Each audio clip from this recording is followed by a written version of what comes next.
Kevin was born into a very rich family. He was raised by the best nannies and his childhood memories were great. When Kevin grew up, he realized he feared fire. He would scream, his heart would beat so fast and he would sweat at the sight of fire. Kevin kept having one recurring dream of being set on fire in an abandoned building. He sat his mother down to ask her if he ever got burned as a child, but his mother said he had never even been close to fire as a child. Strangely enough, Kevin had a huge scar on his chest and he asked his mother, "Mother, what about the scar on my chest? How did I get it?" His mother laughed and said, "Son, you were born with that scar. It's your birthmark." One night as Kevin slept, he had a dream about a girl, and this time he saw that he was so in love with this girl, but her rich parents could not allow them to be together because he was from a very poor background, and so the girl's dad arranged on how he will separate the two of them.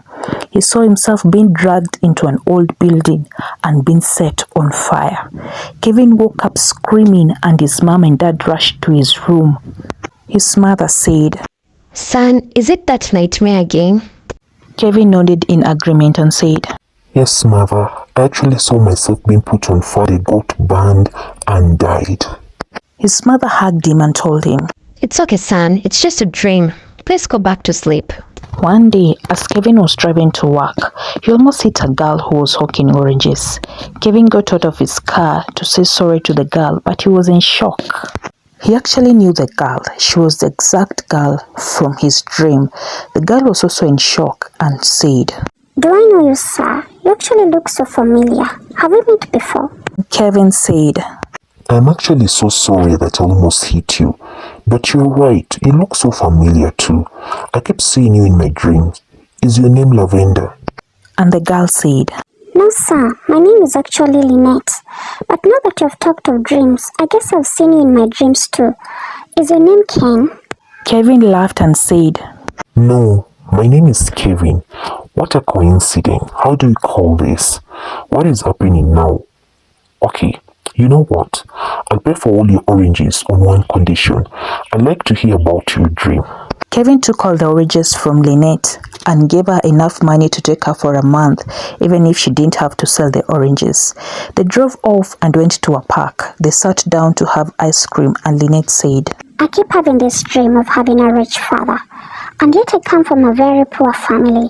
I keep seeing myself as Lavender in the dream, and in the dream I happen to be so in love with a man by the name Ken. But Ken gets banned by my father to separate us, and I end up committing suicide so that I can join my true love in the second love.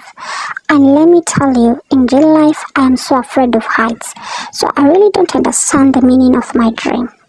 Kevin looked at Lynette and said, "What does Ken say in his dream?"